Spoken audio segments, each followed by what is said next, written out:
My wife cheated on me with her boss, then manipulated me into signing away our $500, $0 house in a shady settlement, and now she's claiming I owe her $200, $0 in investment losses. I feel like I've been betrayed by everyone I trusted. Hello, everyone. Dear listeners, please share your thoughts in the comments section below. And don't forget to like, share, and subscribe. Now, let's begin the video. Using a throwaway for obvious reasons, with certain specifics modified to preserve anonymity. I never thought I'd be the guy writing this kind of story, but here I am. It all started with little things, small signs that didn't seem like a big deal at first. My wife, Lisa, had always been a bit of a bitch, sharp-tongued, controlling, always pushing her way through everything. But she was also charming when she wanted to be, and I guess I was blind to what was really going on. We'd been married for 8 years, and for the most part I thought we had a decent life. We had a nice house, a good job, and 2 kids I loved more than anything. But then little cracks started showing. She'd come home late from work, claiming she was stuck in meetings or networking with her boss, Mark. I didn't think much of it at first. She worked in marketing and Mark was her boss, so it made sense she'd spend extra hours with him sometimes. But then I noticed her phone kept ringing when she was in the shower, or she'd get these secretive texts that she'd quickly hide when I walked into the room. She'd also start dressing differently, more revealing, more provocative, and I'd catch her sneaking glances at her reflection like she was trying to impress someone. One night, I came home early from work because I wasn't feeling well. I figured I'd surprise her, maybe catch her off guard. I walk into the bedroom and see her phone on the nightstand, buzzing constantly. I pick it up out of curiosity. She always kept her phone locked, but I'd noticed she'd started leaving the password off lately, probably to make it easier for her to hide stuff. The lock screen had a message from Mark, "Can't wait to see you tonight," and a time stamp that was recent. My stomach dropped. I looked closer and there were more texts, flirty, suggestive, and downright inappropriate. I couldn't believe what I was seeing. My wife, the woman I trusted, was cheating on me with her boss. It hit me like a punch in the gut. How long had this been going on? Did I mean anything to her? I felt this rage boiling up, anger, betrayal, heartbreak all at once. I wanted to confront her right then, but I needed a plan. I needed to know more to understand how deep this went and what I was really dealing with. The next day I started noticing other things. Her behavior was off. She was more defensive, avoiding eye contact, and she'd snap at me over the smallest things. I found receipts for hotel stays in her purse, and her excuse was always some bullshit about business trips or client dinners. But I knew better. I'd seen her texts, her secret late-night calls, and her changing attitude. This wasn't just an affair. It was a full-blown betrayal that shook the ground beneath my feet. I also started digging into her phone, her emails, anything I could find. I needed proof, and I wasn't going to stop until I got it. That's when I discovered the extent of her manipulation. She was lying about the house, about our finances, about everything. I found out she'd been secretly talking to Mark about investment schemes, and somehow she convinced me to sign away our house, worth $500,000 in a shady settlement. She told me it was for tax reasons and business opportunities, but I now realize she was just lining her pockets with my trust. My mind was racing. How could she do this? How could she betray me like this, cheat on me, and then turn around to manipulate me into signing away our home? It all felt like a nightmare. I was furious, but I also felt broken. I had trusted her with everything, my heart, our future, our stability, and she'd taken all of that and thrown it in the trash. I didn't sleep that night, just lying awake, staring at the ceiling, trying to process how I'd been so blind, so naive. I knew I had to confront her. I had to hear her side, even if I already knew what that would be. I needed her to explain herself, to justify what she'd done, but deep down I knew this wasn't something she could spin her way out of. I felt like I was losing my mind, and the worst part was realizing that I might have been just another pawn in her game all along. I didn't know what was worse, her betrayal, or the fact that I'd been so stupid to trust her in the first place. The day I finally confronted Lisa was the worst day of my life. I couldn't keep pretending I didn't know what she was up to. I had all the evidence laid out, her secret texts, the receipts, the emails about the house and the investments. I was furious, but I also felt this deep, aching sadness. How did it come to this? How did I go from being a guy who trusted his wife to someone who was sitting across from her, trying to hold back tears while she lied through her teeth? I called her after work, told her I needed to talk. She sounded annoyed, like I was bothering her. When she arrived home, she was dressed in that provocative way again, her makeup a little heavier, her attitude more dismissive. I could tell she knew I'd found out, and she was trying to act like everything was fine. We sat down in the living room. I took a deep breath and laid out everything I'd uncovered. Her face didn't change much, but I saw her eyes flicker with a flicker of panic. "Lisa," I said, voice trembling, "I know about you and Mark. I know you've been lying, sneaking around, and that you manipulated me into signing away our house. How could you do this?" She scoffed and crossed her arms. "You're overreacting, John. You don't understand the situation. This was all for the best. I was trying to protect us, trying to make sure we're set for the future." I shook my head. "Protect us? You've been screwing your boss, lying to my face, and now you're telling me it's for the future. That's bullshit. You used me, Lisa. You lied about everything, about the house, about the investments, about your feelings. And I found out you've been playing me for months." She rolled her eyes. "Oh, please, you're so dramatic. Mark and I have a connection, yeah, but it's not like I was cheating on you. We're just exploring possibilities. You're making a big deal out of nothing." That was the moment I knew she was full of shit. She always had a way of spinning things, twisting the truth to make herself look innocent. But I wasn't buying it anymore. I told her I wanted a divorce, that I was done being played for a fool. She laughed and called me paranoid, said I was overreacting because I was insecure. That was the first time I felt genuine anger boil over. I told her I'd had enough of her lies, that I was sick of her manipulation, and I wanted her out of my life. The fallout was immediate. She started crying, claiming I was ruining everything, that I was the one who'd betrayed her by invading her privacy. She said I was jealous and insecure, that she still loved me but needed space to figure things out. But I knew better. I knew she was just trying to buy time to spin her way out of it. The emotional toll hit me hard.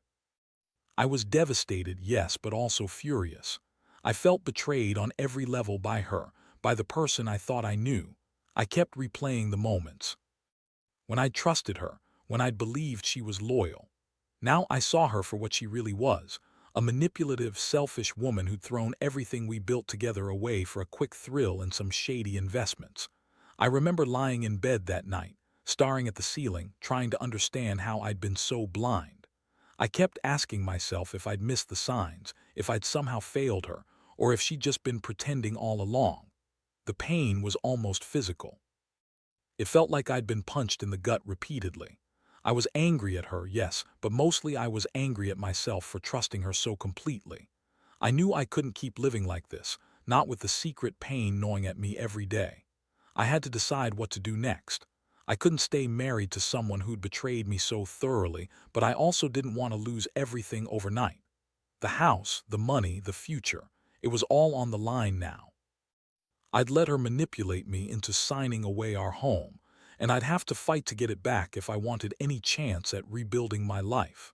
That night, I made a silent vow. No matter what, I was going to get to the truth. I was going to find out how deep her lies went, and I was going to make her pay for what she'd done. I didn't know what that would look like yet, but I knew one thing for sure. My trust was gone, and I'd never let her do this to me again.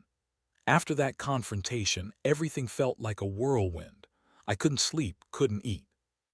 My mind kept circling around what she'd done, how she'd lied, and how I'd been so stupid to trust her.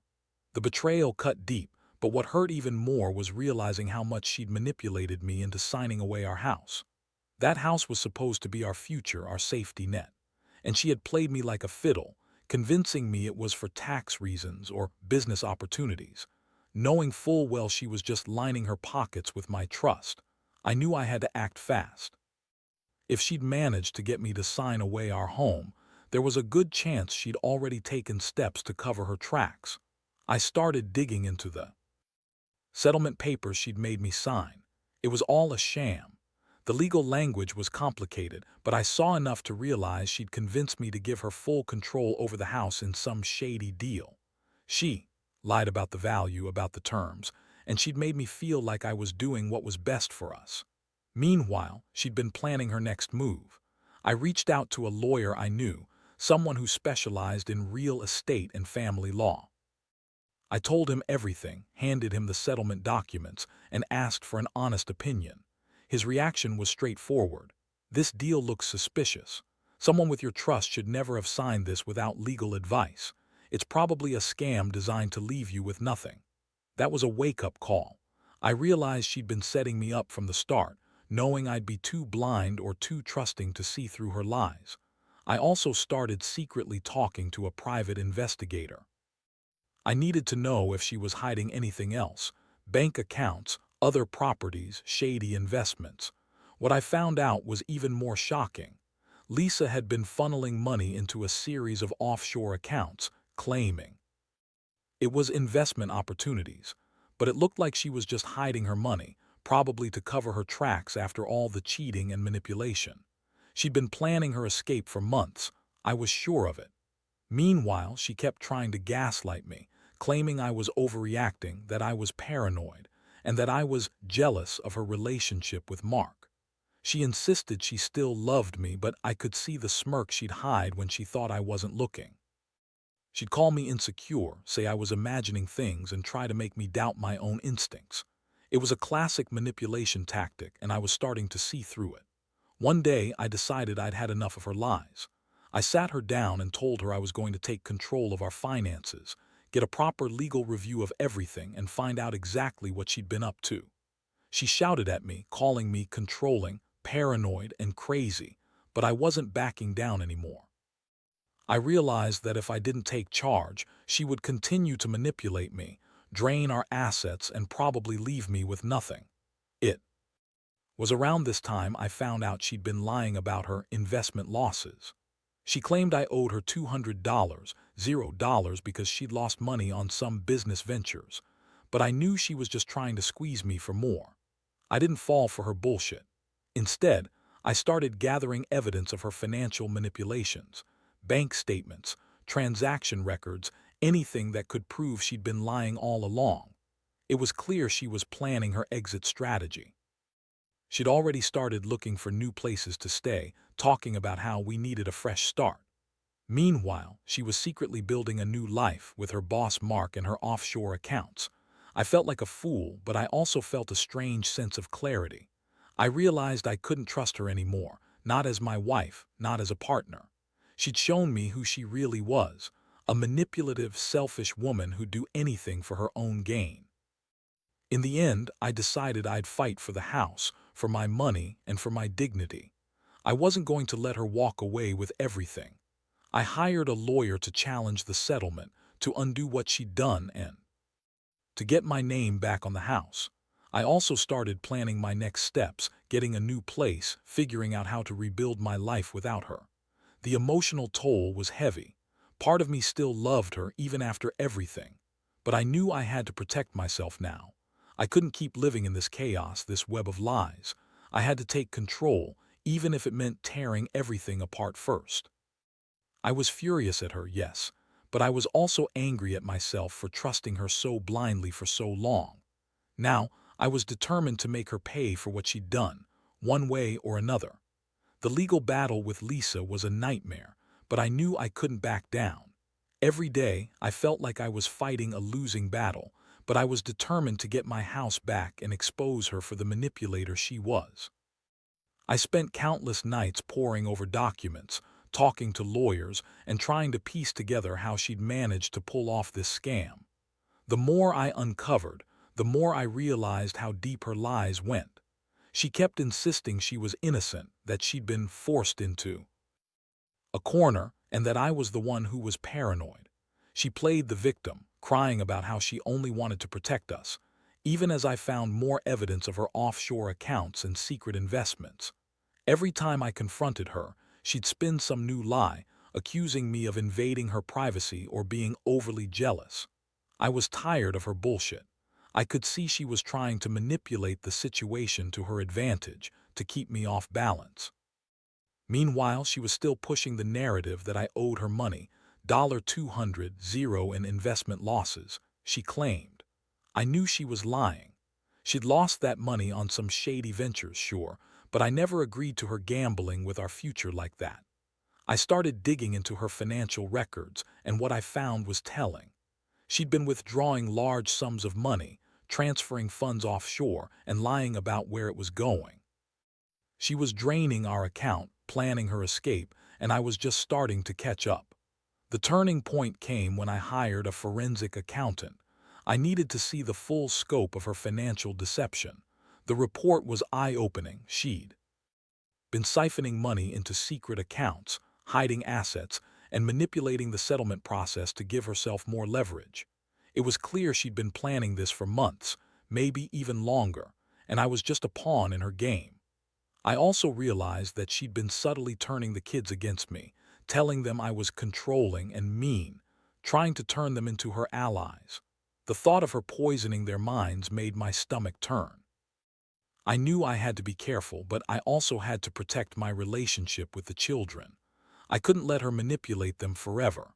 One day, I caught her red-handed trying to set up a new place to stay in another city. She'd already looked at apartments, met with her new partner, Mark, and even transferred some money for a down payment. That was the moment I decided I'd go all in.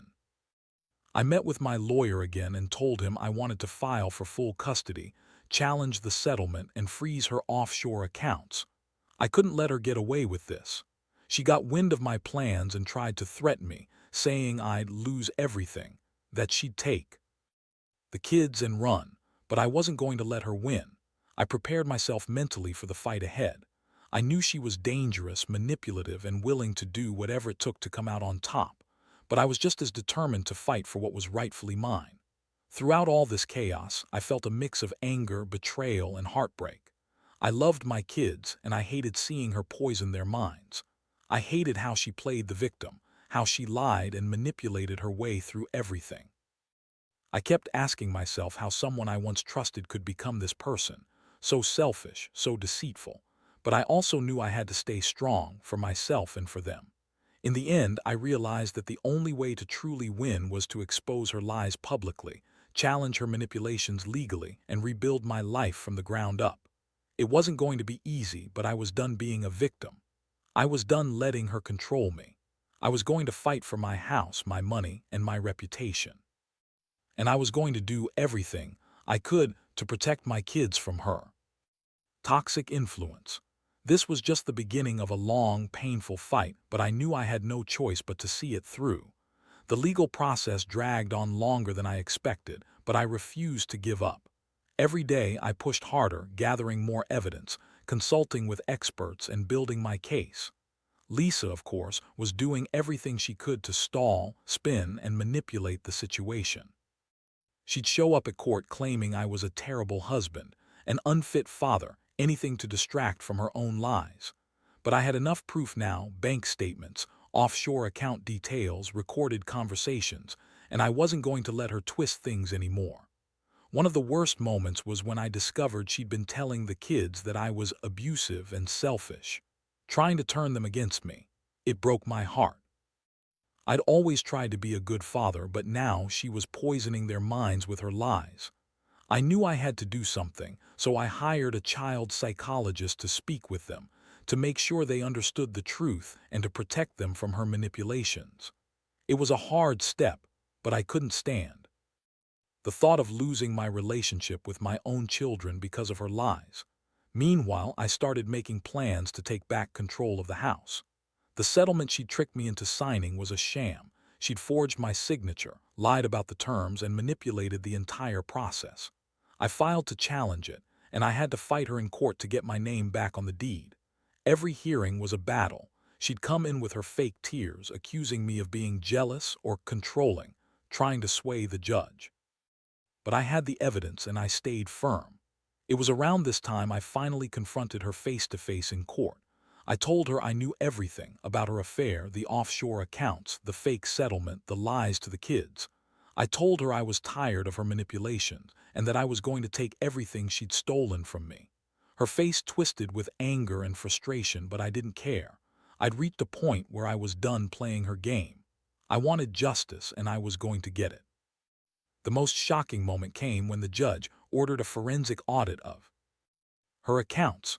The results confirmed what I already suspected. She'd been hiding millions, funneling money offshore, and planning to disappear. The judge also ruled that the settlement was invalid because of her fraudulent signatures. I finally had a legal path to reclaim my home, my money, and my life.